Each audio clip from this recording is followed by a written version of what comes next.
Je suis Louis Guillemette, batteur, chanteur pour la formation Solids. Je pense que c'est pas mal ça.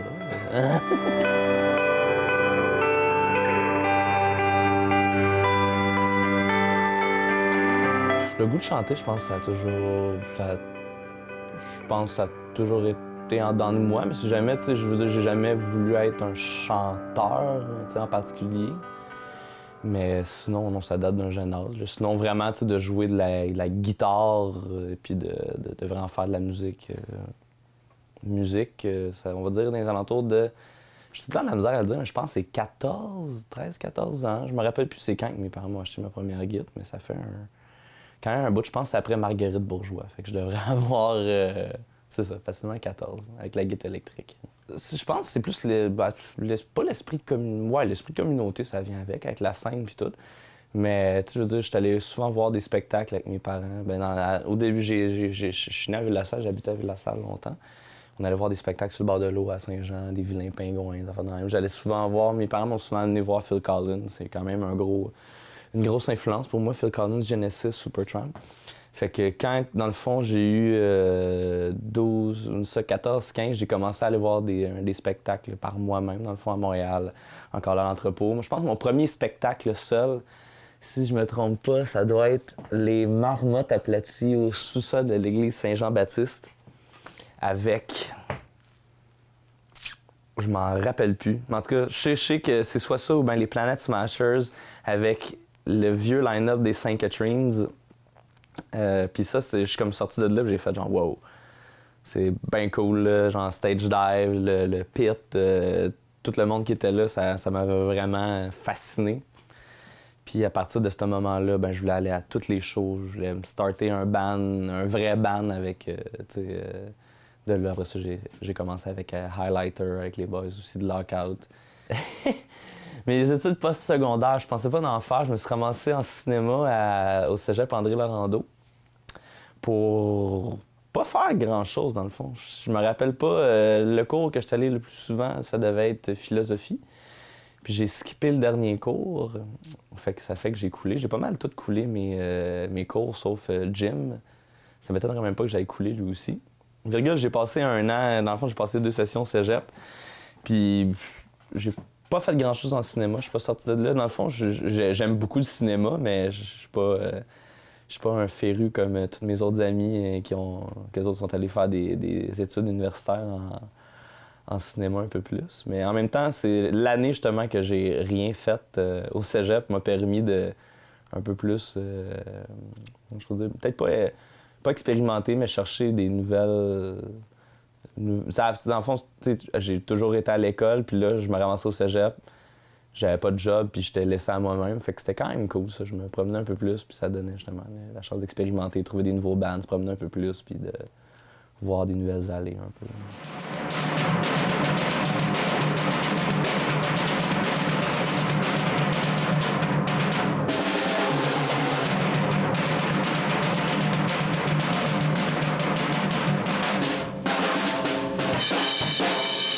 J'ai fait, je pense que c'est ma 3e job, je pense. J'ai fait 10 ans là-bas. J'ai eu mon cadeau de 10e anniversaire de job, puis j'aurais dit « je m'en vais! » Mais en même temps, ce job-là, il a été tout le temps super sportif avec moi. Puis sportif, ça se dit ça? Ça se dit, je le déclare. Mais m'ont toujours supporté là-dedans. Puis dans le fond, je faisais des sabots de Denver à Dorval, tout ce qui était des genres de lock de char, truck, container ou name it. On faisait de la sécurité dans le fond. Bon, en fait, je posais pas des sabots de Denver dans la rue. Là. Mais j'ai fait ça pendant 10 ans. Puis dans le fond, un truc que c'était cool, c'est qu'ils me laissaient aller en tournée. Puis dans le temps, je faisais pas des grosses affaires. Je pense que je jouais, dans le fond, le band que j'ai plus roulé pendant ce temps-là, c'était avec Kraken. On est parti 1 mois en Europe. Ils m'ont laissé partir. Je suis revenu, j'ai encore ma job, prendre off des vendredis pour aller jouer au Saguenay ou des affaires de même. Puis ils m'ont jamais empêché. Puis la journée que j'ai voulu m'en aller, ils étaient sûrement malheureux, mais en même temps bien content de voir que après les 10 ans que j'étais là à me casser la tête à la job, que j'allais enfin pouvoir faire ce que je veux faire vraiment pour un nombre indéterminé de temps. 2015, 2014 a vraiment été très occupé comme année. Fait que dans le fond, je pouvais aucunement me pogner de nouvelle job. On a fait à peu près, je pitch tout le temps 150, là, mais une bonne 120-150 spectacles. Cette année, on a fait, je pense, 2 fois l'Amérique du Nord, 1 fois l'Europe. On a refait East Coast, une autre fois au complet pendant 3 semaines. Des shows par-ci par-là, t'as comme même pas le temps. Le temps qu'on avait off, on se reposait. Mais sinon, je veux dire, je drum, je chante dans Solids, je joue encore de la guitare maintenant dans Kraken, qui roule depuis c'est notre 8e anniversaire, je pense, au mois de décembre. Puis aussi je drum dans Plus Minus, qui nous, en fond, on roule depuis 5-6 ans, je pense encore.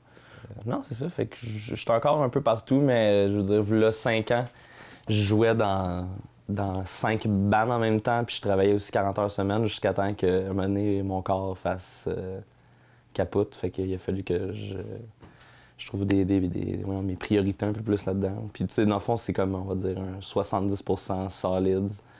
Puis le reste de mon temps de libre que j'essaie de le donner aux 2 autres bandes. Mais tu sais, ils sont assez compréhensibles aussi. Tu sais, je veux dire, les gars, ils voient que ça fait longtemps que je fais ça, puis ils savent très bien que tout le temps que j'ai fait de la musique, autant que je le fais pour le fun, autant que j'ai toujours voulu faire ça de ma vie pour de vrai. Fait que là, ça se passe, fait qu'ils sont bien contents. Là. Malgré que des fois, ils sont un peu fâchés quand je suis pas là.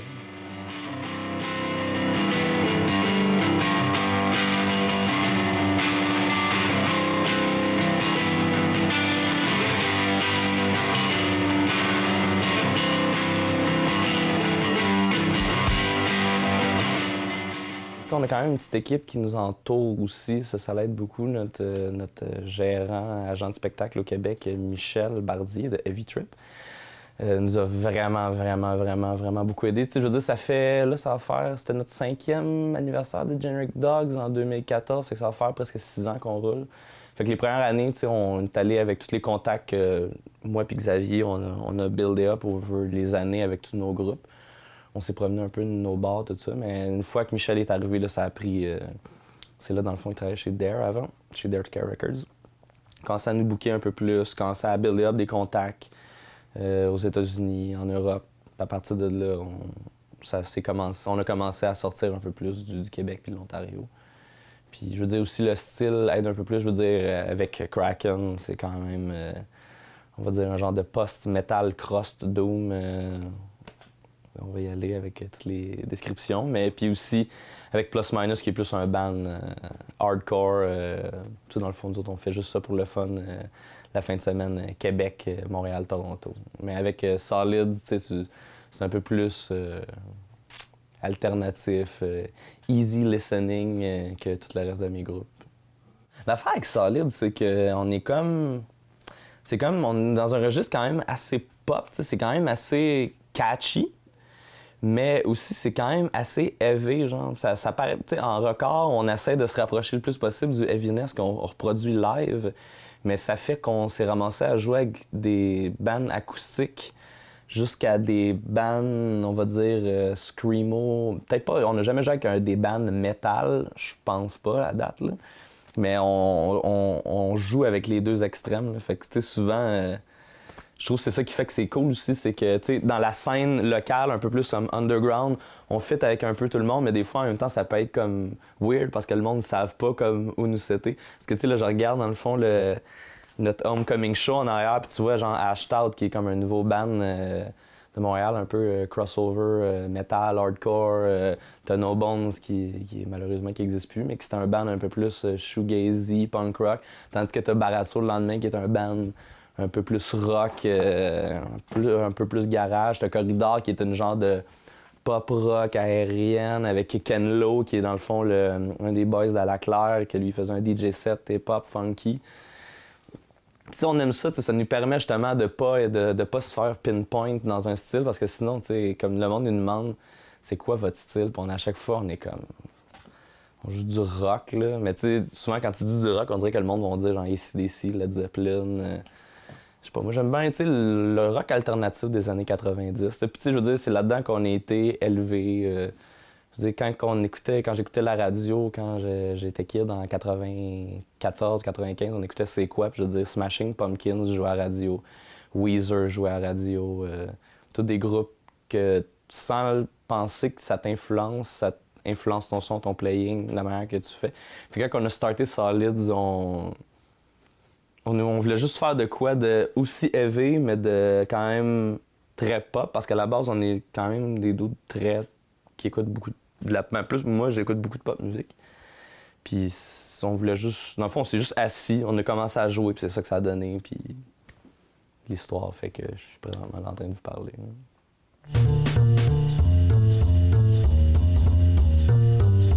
Le premier album que j'ai acheté avec mon argent à moi, j'essaie de penser. Ça reste sûrement dans soit le Blink-182 Dude Ranch ou Sepultura Roots, ou peut-être Millencolin, Pennybridge Pioneer. Je pense que je vais y aller avec le plus hard, Sepultura Roots. Non, man, sorry! Evil Empire, Rage Against the Machine. Peut-être, non, le self-title. Le self-title de Rage Against the Machine. Right. L'album éponyme. Je vais y aller avec Queens of the Stone Age au Metropolis quand ils ont fait leur album éponyme, justement. Ou sinon, les Flaming Lips à Québec. Mais je pense que je vais y aller à Queens of the Stone Age. Je suis ressorti de là-bas. C'était quelque chose. Aïe, aïe. En 2014, j'ai deux affaires que j'ai comme réalisées un peu en retard. L'album Images Futures de Soons. C'est vraiment de quoi que j'écoute vraiment beaucoup de ces temps-ci. C'est comme un... Sinon, In Rainbows de Radiohead, que j'ai genre catché cette année comme un weird. Puis je vais en mettre un troisième juste parce que d'Hotel Year, je me rappelle pas de l'album, c'est No Place Like Home. Ça aussi, je les ai vus, ils ont joué avant nous autres au Fest, puis à Gainesville, puis complètement fou. Complètement fou. Hey, tu sais à quel point on n'a pas rencontré personne, ou presque? Genre, j'ai pas eu comme une rencontre comme genre, Billy Corgan, les Smashing Pumpkins. On n'a pas eu vraiment de rencontre de même. J'essaie de penser vite de même. J'ai croisé Denis Coderre à Oshéaga l'année passée. Ça m'a pas vraiment changé.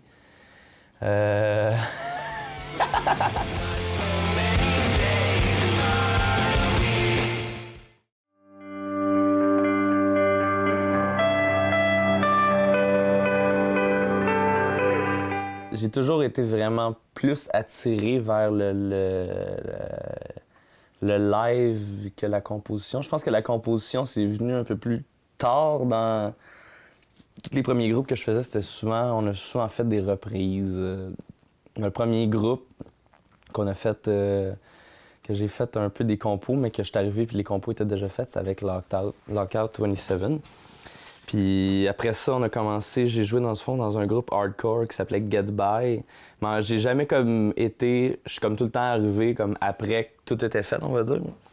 Mais quand on est arrivé dans Kraken, c'est là qu'on a commencé à composer, que j'ai commencé, ben pas mais le groupe, c'est la première fois que dans le fond qu'on s'assisait les 5 puis qu'on composait. Puis la manière que j'ai toujours marché avec pas mal toutes les bandes que j'ai été dedans, ça a été toujours un peu on s'assit, tout le monde boit, c'était vraiment un chilling, puis ça se passait magiquement un peu, je sais pas trop, tu sais. Je pense que c'est comme la meilleure, tu sais, dans le fond, c'est de s'asseoir, puis de juste vibrer, puis à date, pas mal toute notre discographie, ma discographie générale a été basée sur on s'assit, on chill, on se défonce un peu, puis on va voir qu'est-ce que ça va donner, puis à date, ça a quand même assez bien marché. Je me considère pas vraiment comme un bon compositeur ou un bon parolier, mais j'aime beaucoup plus arranger les tunes, les structurer, puis regarder, ah non, ça serait mieux là. Je me vois plus comme un stratège musical qu'un compositeur en tant que tel. Vu qu'on a starté cette band-là en se disant on veut pas attendre après personne, fait qu'on est deux, on est capable de se transporter facilement, on peut faire des shows n'importe où, dans ta cuisine, à l'Esco, au Metropolis, n'importe quoi. Le but, c'était d'être le plus mobile possible puis qu'on ait aucune contrainte. Même chose pour en face des étiquettes de disques. Fait que quand on a eu le master, on a juste tout fait nous-mêmes. Dans le fond, on a pressé les premiers 500 vinyles nous-mêmes, on a fait les premiers 1000 CD nous-mêmes, on a booké on a tout booké nos tournées nous-mêmes avec Michel. Puis après ça, pendant qu'on était dans le milieu de cette tournée-là, dans le fond, c'est là qu'on a reçu le call de Fat Possum. Michel a eu le call de Fat Possum.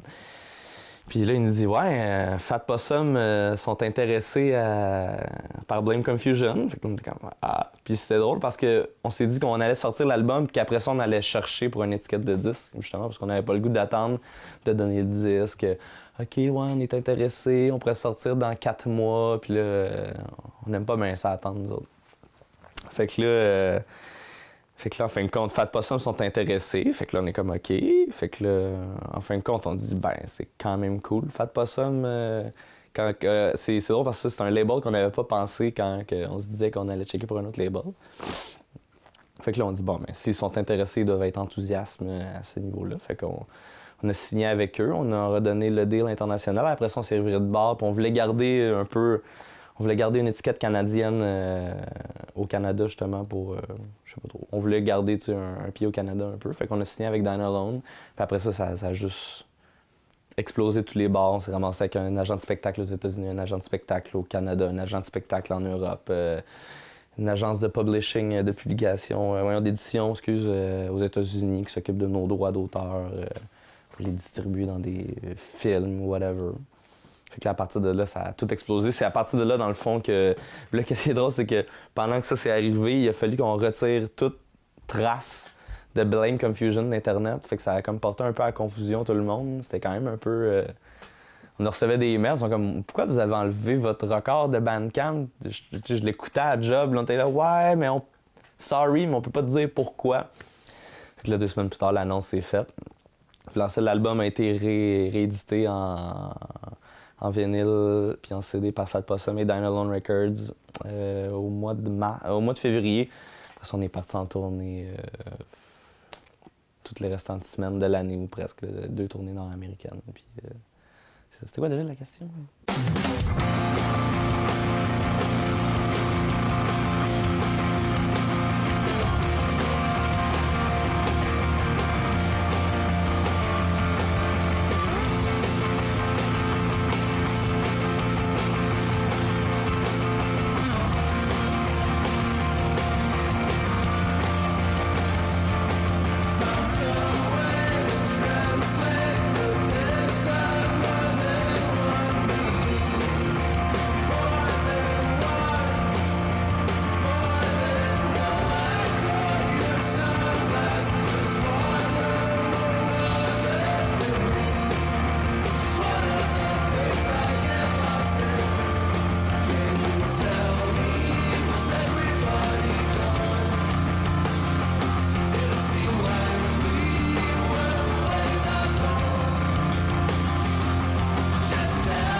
Là, c'est la discussion. Est-ce qu'il y a trop de bandes?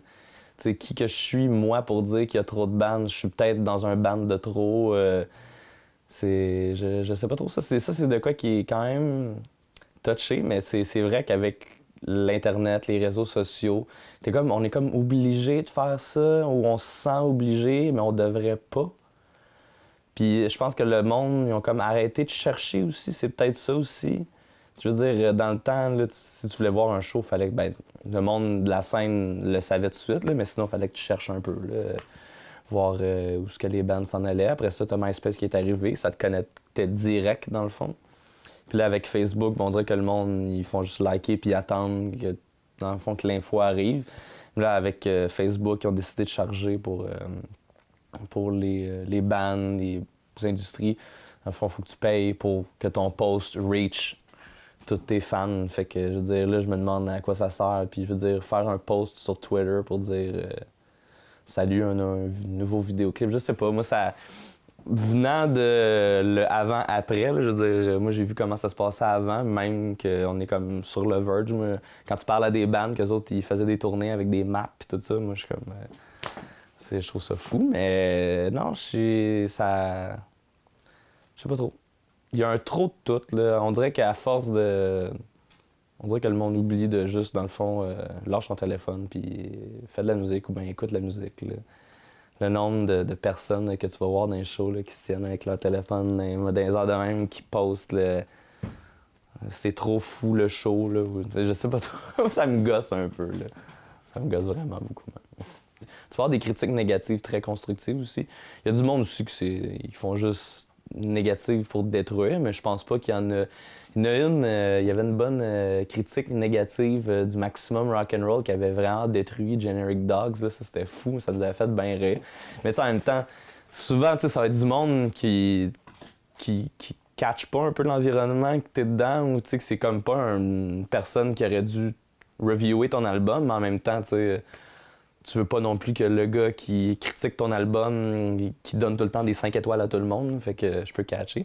Mais moi, qu'est-ce qui me fait rire, c'est souvent le monde qui essaie de pinpointer un peu nos influences, de voir d'où ce qu'on sort. Fait que des fois, là, t'en as des drôles. Là. Puis aussi, le fait qu'on est un duo, là, ça... On dirait que les critiques, là, ils sont vite sur les Black Keys. Ben, pas les Black Keys, là, mais les Japan Droids, les White Stripes, là, des fois. Là. Fait que tu t'en vois des... T'es comme, ah ouais, tu sais, on vient pas de là, mais pas en tout, là. Fait que ça nous fait bien rire, là, mais j'accorde pas vraiment une grande importance aux critiques, là. Ça a jamais été... J'aime les lire, mais...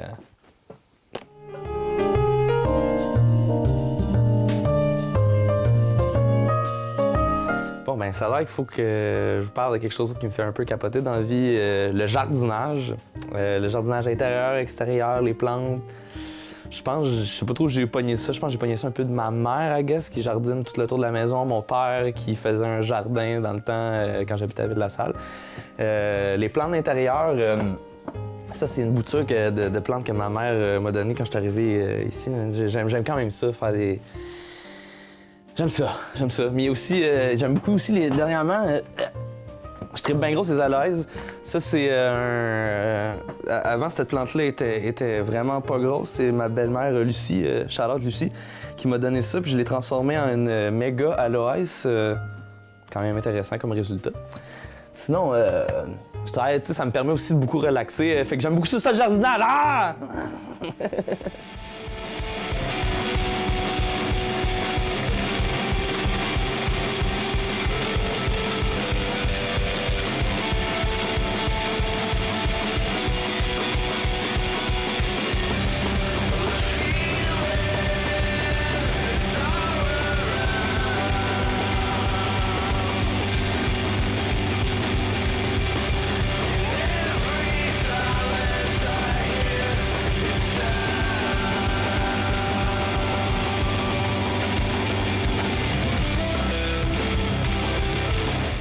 C'est weird, je veux dire, genre, j'ai 29 ans, on est quand même vieux sur le circuit.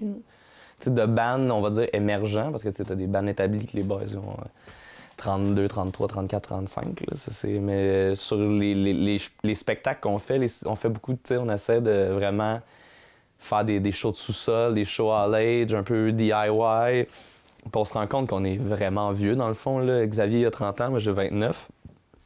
Puis... c'est drôle, fait que souvent entre les tournées, on essaie de se reposer.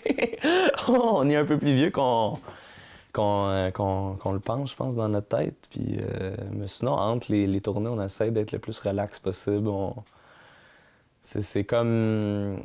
Ben, tu sais, ça, je m'en ai dit, dans le fond, c'est que vu que ça fait tellement d'années qu'on travaille dans la vie puis qu'on fait juste la musique pour avoir du fun, que tu te ramasses à genre 29 ans, puis c'est comme presque le tiers de ta vie. Puis que là, soudainement... Tu fais juste de la musique, puis quand tu fais pas de musique, ben t'es chez vous, puis t'as rien que de la musique à faire. Fait que c'est comme un peu déstabilisant. Là. Fait que tu sais, après une tournée, tu reviens chez vous, t'es comme bon, ben je fais rien pendant un mois. Là.